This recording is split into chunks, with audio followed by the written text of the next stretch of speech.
Hello বন্ধুরা, শামীমের রান্নাঘরে আবারও একটা মুখরোচক খাবার নিয়ে তোমাদের সামনে চলে এসেছি। আজকে আমি তৈরি করে দেখাবো আলু আর করলা দিয়ে একটা সুন্দর নাস্তা।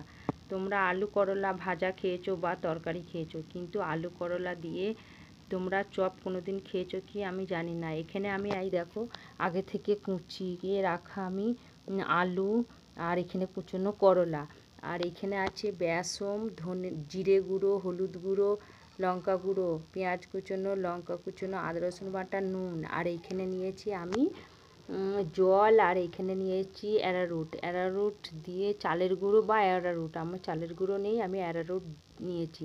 এখানে সব উপকরণগুলো আমি একসাথে মিশিয়ে একটা ডো বানিয়ে তোমাদের দেখাবো।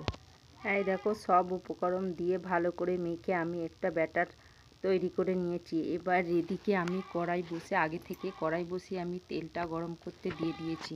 এবার আমার তেল গরম হয়ে গেছে, আমি অল্প অল্প করে একটু একটু করে নিয়ে আমি তেলের মধ্যে আমি এরকম আকারে আমি ছাড়বো, চপের আকারে আমি ছাড়বো। এই দেখো এরকম এরকম করে নিয়ে ছাড়বো।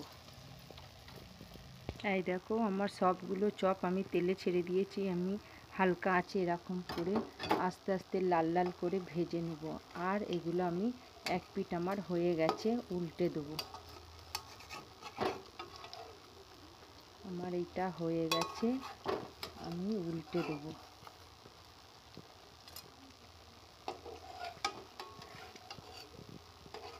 আর এইভাবে আমি নেড়ে চেড়ে লাল লাল করে ভেজে নেব।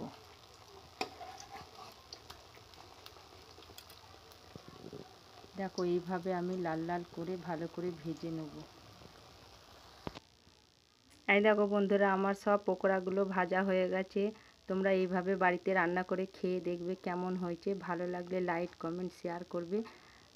আর পরবর্তী ভিডিওতে আবার দেখা হবে।